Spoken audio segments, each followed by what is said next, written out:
के फाउंडर अंशुल सहगल। अंशुल जी, अच्छा लगता है बातचीत करके आपसे सर, बहुत शुक्रिया समय देने के लिए। आज बताइए कि बाजार यहाँ से आपको लग रहा है अंशुल जी कि अब ये जो प्री वॉर लेवल्स हैं उससे लगभग 4% के आसपास की दूरी है, 3.5 से 4%। क्या बाजार आगे बढ़ते हुए आपको और दिखाई दे रहे हैं, क्योंकि अमेरिका में जो गिरावट आई थी उसकी पूरी भरपाई हो चुकी है? नमस्कार अभिषेक, ऑलवेज अ प्लेजर। अगर आप मार्केट का रुख देखें और एक हमारा फंड मैनेजमेंट में पुराना एक कहावत है एक तरह से कि कभी भी मार्केट की डायरेक्शन को प्रिडिक्ट करने की कोशिश ना करें। हमेशा बॉटम अप इंडिविजुअल स्टॉक्स की फंडामेंटल्स को देखें और उन फंडामेंटल्स की डायरेक्शन को देखें। अगर वो डायरेक्शन फेवरेबल है तो वहां से मार्केट और इंडिविजुअल स्टॉक्स ऊपर ही जाएंगे, और अगर वो डायरेक्शन अनफेवरेबल है तो मार्केट्स में गिरावट आएगी। अब इस बेस के ऊपर अगर हम पिछले करीब 1.5 साल को देखें तो नवंबर 2024 से मार्केट एक तरफा और नीचे की तरफ गई है। मैं फ्रंटलाइन इंडेक्स की बात नहीं कर रहा, मैं ब्रॉडर मार्केट्स की बात कर रहा हूँ। और उस समय जो वैल्यूएशंस थी, वो जिन फंडामेंटल्स को बिल्ड इन कर रही थी, वो फंडामेंटल्स आने बहुत मुश्किल थे। करीब करीब 23-24 टाइम प्राइस टू अर्निंग्स पे फ्रंटलाइन इंडेक्स ट्रेड करता था, और कुछ छोटे स्टॉक तो 30-35 टाइम प्राइस टू अर्निंग्स पे ट्रेड करते थे।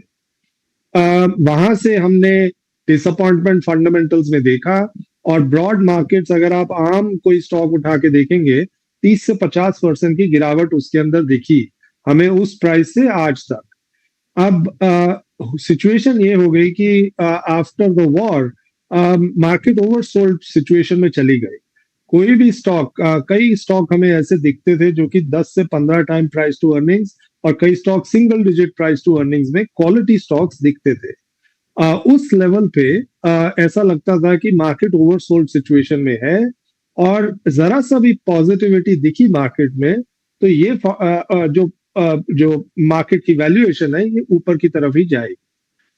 पिछले 2 हफ्ते में हमने उस तरह का मूव जरूर देखा है, और हमें ये लगता है कि जब हम कंपनी से बात कर रहे हैं तो हमें ये लगता है कि कंपनीज का लॉन्ग टर्म फंडामेंटल्स पे एक भी निशालिया सवाल नहीं उठा है, और फंडामेंटल्स स्ट्रॉन्ग है इंडिया के। वो ट्रेजेक्ट्री अगर स्ट्रॉन्ग रही तो मार्केट्स में भी तेजी आएगी, और तेजी हमें लगता है कि यहाँ से आगे की तरफ तेजी का माहौल ही रहना चाहिए। इवन IMF ने रिसेंटली अपनी कमेंट्री में ये बताया है कि ग्लोबल ग्रोथ के इवज इंडिया की ग्रोथ जो है वो 2 टाइम्स रहेगी, और कोई भी मेजर इकोनॉमी इतना नहीं ग्रो करेगी जितना इंडिया करेगी। इन सब चीजों को देखें तो हमें ये लगता है कि इंडिया बहुत अच्छी पोजीशन में है, और वैल्यूएशंस फंडामेंटल्स दोनों तेजी की तरफ निशाना, मतलब उनका निशाना ऐसा लगता है कि तेजी की तरफ है। बिल्कुल, FY27 के लिए 6.5% की ग्रोथ का प्रोजेक्शन IMF ने दिया है, और हमारे फंडामेंटल्स अच्छे हैं। तो अंशुल जी, फंडामेंटल अच्छे हैं, वैल्यूएशन आकर्षक हैं। अगर हम US में यील्ड्स देखें तो वो थोड़े से नीचे आ रहे हैं। रुपया यहाँ पर बहुत ज़्यादा वीक हुआ, लेकिन अब सुधार वाली प्रक्रिया में है। क्या ये तमाम चीज़ें FIs को लोअर कर पाएगा? क्या FIs वापसी करेंगे भारत में? अभी पीछे ही एक हमारा व्हाट्सएप ग्रुप है, उस पर डिस्कशन इसी चीज पे चल रहा था कि FIs कब आएंगे। और अगेन मैं ये कहना चाहूंगा कि FIs का रुख हमें प्रिडिक्ट करना, अगेन वो एक लूजर्स गेम है। ये हमें पता है कि FIs पिछले 2 साल में या 3 साल में जहां उनकी इंडिया की होल्डिंग 23% थी, आज कुछ 14-15% रह गई है, और ये मल्टी ईयर लो पे है। या तो FIs ये चाहते हैं कि वो इंडिया से निकल जाए और इंडियन मार्केट्स पूरी की पूरी डोमेस्टिक इन्वेस्टर्स के पास रह जाए, और या फिर कोई ऐसा समय ये आएगा कि उनको लगेगा इंडिया का एलोकेशन इतनी मेजर मार्केट का, हाई ग्रोथ मार्केट, 12 से 15% की अर्निंग्स ग्रोथ मार्केट, उस मार्केट में उनका एलोकेशन कम हो गया है, और उनको इंडिया मार्केट में वापस आना पड़ेगा।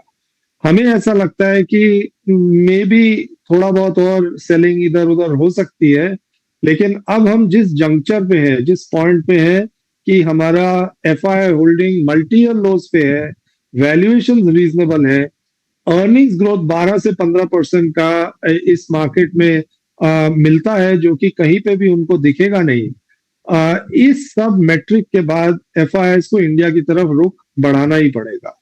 और वो 2 महीने में बढ़ाते हैं, 6 महीने में बढ़ाते हैं, हमें नहीं पता, लेकिन इंडिया की तरफ उनको अपनी एलोकेशन डेफिनेटली बढ़ानी पड़ेगी, ऐसा हमें लगता है। अंशुल जी, अभी देखिए थोड़ी सी कह सकते हैं कि कंसर्न्स कम हुए हैं। सीज फायर का पालन दोनों के दोनों देश कर रहे हैं, ईरान भी कर रहा है, अमेरिका भी कर रहा है। लेकिन क्या आपको लगता है कि सारी टेंशन्स खत्म हो गई हैं, या फिर अभी कॉशियस अप्रोच रखना चाहिए और ब्लू चिप्स की तरह, लार्ज कैप्स की तरफ ज्यादा वेटेज रखना चाहिए? अभिषेक, जब कोविड हुआ था तो तब भी हमने जब मैं कोटा के एमसी में होता था तो हमने एक नोट निकाला था कि ये भी एक वॉर की तरह की सिचुएशन है। सिर्फ ये है कि जो हमारा ओपोनेंट है वो हमें दिखता नहीं है, वो एक जर्म है। और इस वॉर में अगर आप साइड पे बैठ जाएंगे तो आप मार्केट में जो गवर्नमेंट्स पैसे को फ्लड करेंगी उसका आप फायदा नहीं उठा पाएंगे। वो पैसा फ्लड होके सबसे पहले मार्केट्स की तरफ जाता है, उसके बाद थ्रू मार्केट्स वो नीचे इकोनॉमी में जाता है। और वैसा ही हुआ, कोविड में इतना बड़ा फॉल आया, लेकिन वहां से अगले 3-4 साल बहुत बढ़िया निकले। आज की अगर हम सिचुएशन देखें तो ग्लोबल वॉर चली है और उस वजह से मार्केट में गिरावट आई है दुनिया में। और वही कुछ एक ऐसा माहौल बन रहा है अनसर्टेनिटी का, जैसा हमने कोविड में देखा था। ऑफ कोर्स कोविड में काफी ज्यादा था, बट उस तरह का अनसर्टेनिटी का माहौल बना हुआ है। अब इस अनसर्टेनिटी से हम अगर डर के साइड पे बैठ जाएंगे तो मार्केट में जो पैसा फ्लड करेंगी गवर्नमेंट्स, क्योंकि वॉर में जनरली गवर्नमेंट्स फ्लड करती हैं मार्केट को कैपिटल के साथ, वो फ्लड उसका फायदा हमें मिलेगा नहीं। और हमें ये लगता है जहां वॉर की वजह से लोगों ने बेचा है और वैल्यूएशन सस्ते हो गए हैं, तो अपनी नजर 2 साल आगे की तरफ लगाएं, बजाय इसके कि अगले क्वार्टर की तरफ या अगले महीने की तरफ, जहां पे जरूर वॉलेटिलिटी अनसर्टेनिटी रह सकती है, लेकिन क्या 2 साल बाद ये सिचुएशन ईज ऑफ हो जाएगी और उन फंडामेंटल्स जो 2 साल बाद इन कंपनीज के दिखेंगे और मार्केट्स के दिखेंगे, उसके बदले आज जो हमें वैल्यूएशन मिल रही है क्या वो फेवरेबल है कि नहीं। हमें लगता है कि ये मेट्रिक्स काफी फेवरेबल है और लॉन्ग टर्म इन्वेस्टर्स के लिए ये बहुत ही लुक्रेटिव मार्केट है। ऑफ कोर्स ट्रेडर्स के लिए हो सकता है कि उनको ये डर लगता हो कि आज हम लॉन्ग जाएं, कल मार्केट नीचे चले जाए तो क्या होगा, लेकिन हम उस चीज से डरते नहीं है। हो सकता है कि 10-1%, 15% और डाउन साइड हो, लेकिन ये मार्केट अगले 2 साल के लिए बहुत पैसा बना के देगी और बहुत लुक्रेटिव मार्केट है। नहीं, बिल्कुल 2 साल में पैसे बना के मार्केट देगा और लुक्रेटिव है। और इसके पहले कि आपको फोमो वाली फीलिंग आए, अभी भी मौका है बाजार में। बहुत सारे अच्छे शेयर्स अभी भी हम देख रहे हैं कि अपने रीसेंट हाई से काफ़ी नीचे कारोबार कर रहे हैं, आप वहाँ पर निवेश कर सकते हैं। अंशुल जी, अगर हम सेक्टर्स की बात करें तो आपके जो प्रायोरिटी सेक्टर्स हैं वो कौन से हैं? क्योंकि युद्ध से पहले तक सभी की एकमत राय थी कि नहीं, बैंकिंग फाइनेंशियल तो ज़रूर रखें अपने पोर्टफोलियो में। तो आपके जो टॉप सेक्टर्स हैं वो कौन से हैं सर? हम स्टॉक्स आइडेंटिफाई कर लेंगे, आप सेक्टर्स बता दीजिए। आप तो वेटरन है अभिषेक, आपको मैं अगर हिंट दूंगा तो आप डेफिनेटली स्टॉक तो निकाल ही लेंगे। लेकिन जनरली हमने ये देखा है कि लॉन्ग टर्म ट्रेंड्स वो पकड़ने और उनमें अगर हम इंडिविजुअल स्टॉक्स को पकड़ लें जो कि अच्छे स्टॉक्स हैं, तो पैसा बहुत बनता है। एक तो जो समुंदर की टाइड है वो ऊपर होती है, और अगर उसमें अच्छी कंपनी है तो वो नाव की तरह उस टाइड को अच्छे से राइड कर सकती है।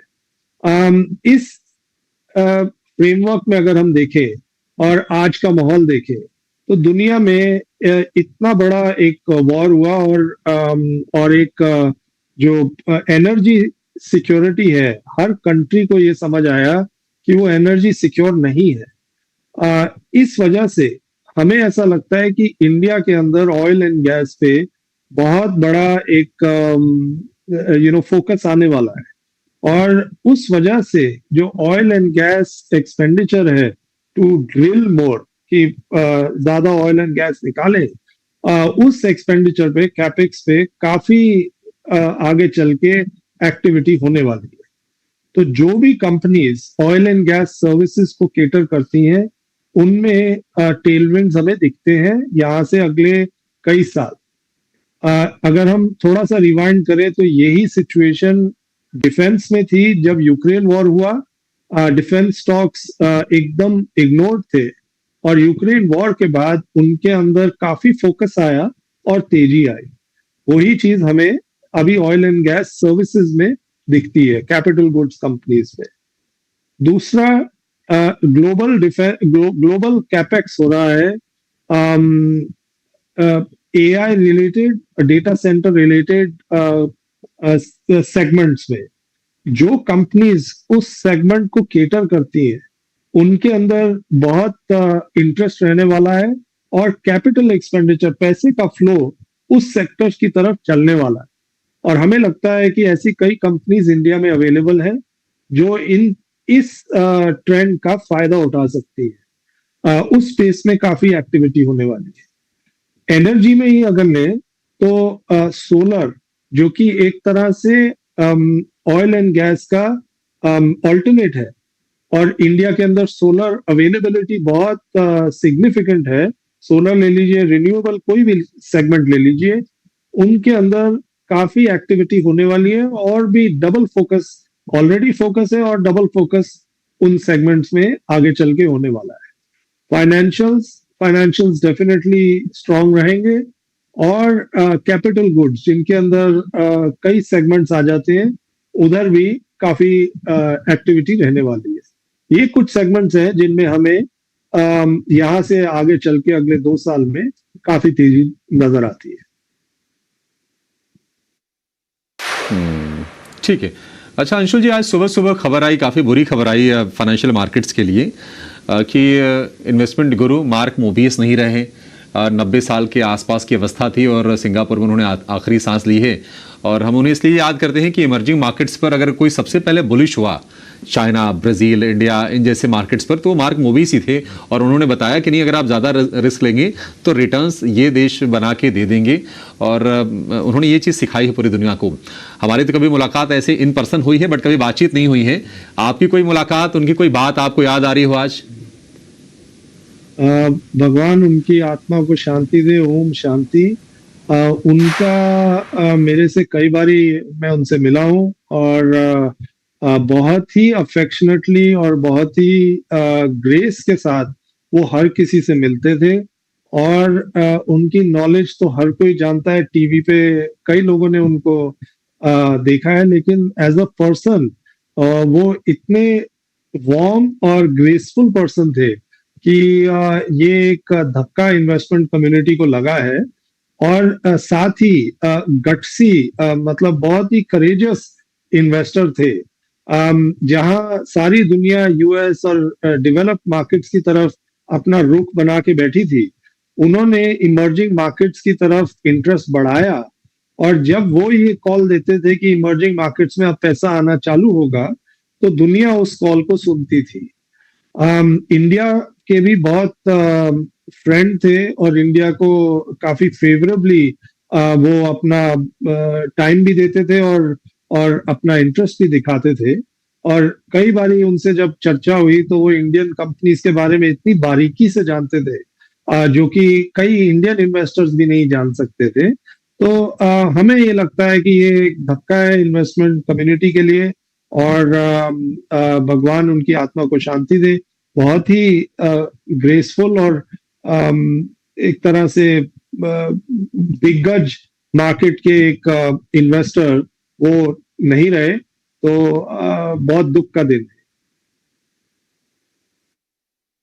नहीं, बहुत ही दुख का दिन है और निश्चित तौर पर बहुत बड़ा झटका है। और इसलिए भी कि देखिए इस उम्र में भी, अभी कुछ दिनों पहले तक उन्हें देख रहे थे टीवी स्क्रीन पर इंटरव्यू देते हुए, अपने इनसाइट शेयर करते हुए, मतलब 88-89 साल की उम्र में भी। और ये निश्चित तौर पर दुखद दिन है और हम ईटीनाउ और ईटीनाउ स्वदेश की पूरी फैमिली की ओर से उन्हें भावभीनी श्रद्धांजलि अर्पित करते हैं और उन्हें आज के दिन हम याद कर रहे हैं। 1936 से लेकर 2026 लगभग 90 साल के उनका जीवन ये रहा है और दुनिया के तमाम देशों में उन्होंने इन्वेस्ट किया, स्पेशली जो डेवलप्ड कंट्रीज़ हैं, जो इमर्जिंग मार्केट्स हैं, वहाँ पर अपने निवेश के आइडियाज़ के ज़रिए लोगों के उन्होंने पैसे बनाने में और जो निवेश को लेकर जो जागरूकता और ज्ञान है उसको बढ़ाने में भी उन्होंने मदद की थी। तो हमारी ओर से उन्हें सच्ची श्रद्धांजलि दी जाती है।